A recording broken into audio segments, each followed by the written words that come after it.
Well, for some reason, people think that I ought to tell you something about myself, and I don't like doing that. But I'm going to start with a little bit about Heritage. Heritage was actually founded in 1999, very part-time basis. Both of us who were doing this and were working at other jobs at the time, and really I didn't do a whole lot at the beginning, but I was working with selling book manufacturing, and after 9/11, the whole publishing world folded up because the heart of it is in Manhattan, right across the river from the plant that I worked for.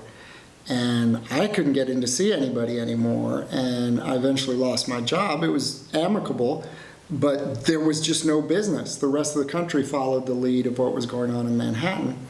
And I looked at my wife and I said, look, I've always wanted to work for myself, and right now I could go look for another job, but if I do that, we fold Heritage, and if I ever wanted to do it again, we've lost credibility. So I said, look, let's work on building this up to where we can actually make a living at it instead of just teaching one class 1 day a week. So that year, which was 2002, we really made a push to build Heritage. And we've been around ever since, been quite successful, perhaps not in the monetary sense, but in the educational sense, we've been pretty successful. We've got a lot of students who have gone on to do some really great things. I'm very proud of them. Over the years, honestly, Heritage has not changed a lot because what we do works. So, you know, if it ain't broke, don't fix it. The big change this past year, as we're filming this, is that we had a lead teacher with us for 16 years, and she retired last year. So we have a new teacher this year, and she's doing a good job, but that's the big change. Anytime you have a change of personality, that's a big deal. People always want my bio and degrees and so on.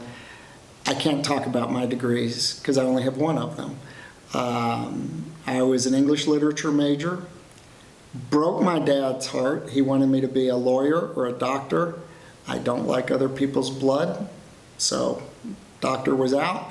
Lawyer, I didn't think I thought on my feet very well, so I didn't think I could be a lawyer. Later on, when I served on some juries, I thought, oh my goodness, I could have made a fortune.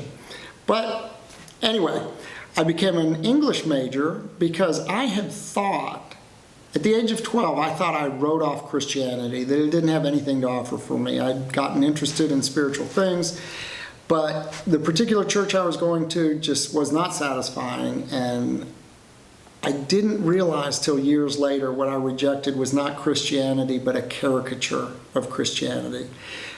As a freshman in college, I was at Xavier University in Cincinnati, and I had a full professor for Father Conley for English Comp and 17th century literature.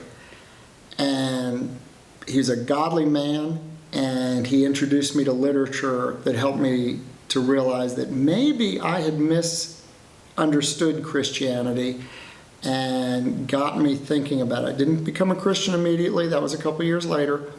But it was English literature, particularly John Donne, if I had to name just one author, who really opened my eyes to what Christianity was.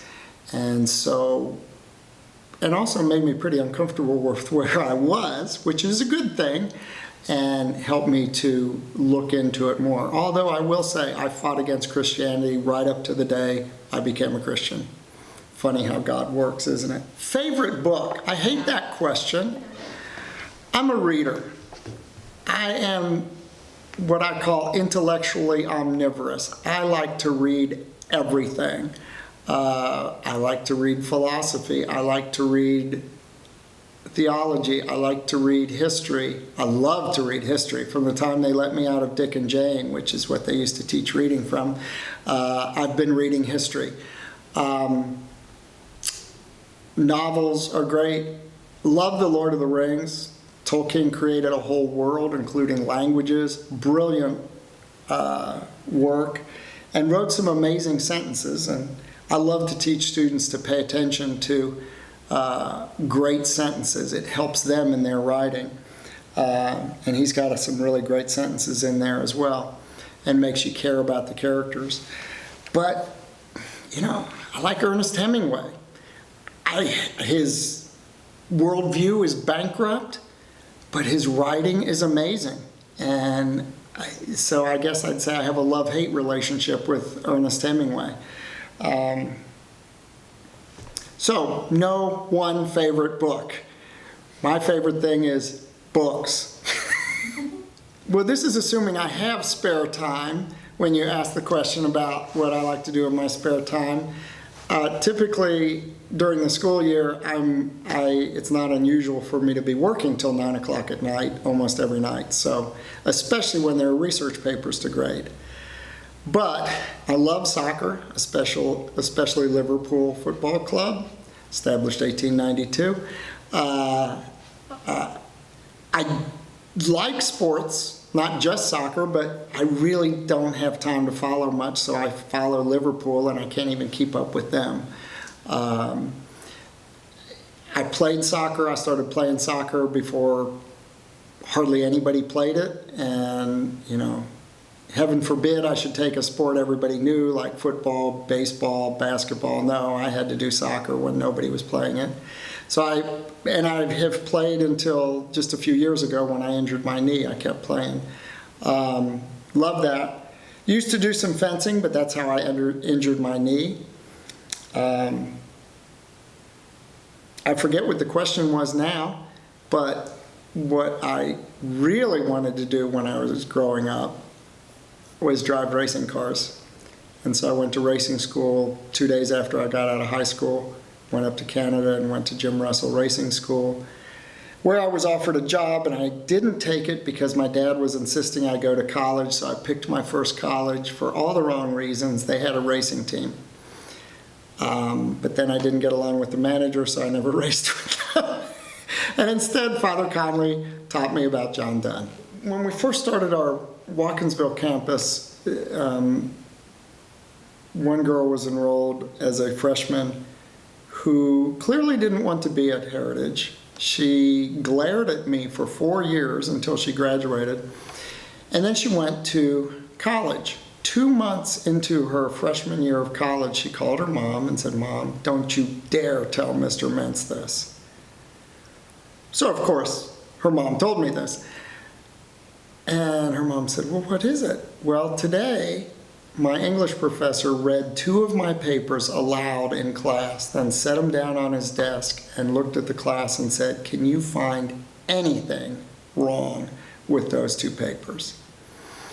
And so when she left the class, other students were gathered around the door and asked her, "Can you help me to write like that?" Now, the reason I like that story is, well, it's true. 2, it came from somebody who really didn't like Heritage and yet realized she benefited a great deal from it. But 3, this was as a freshman in college. Students go away to college, and a lot of times they're really concerned, are people going to like me? Am I going to find friends? I honestly believe that one of the reasons that we have these problems with things like binge drinking in college is that students are trying to find a way to fit in, and so they do whatever they can.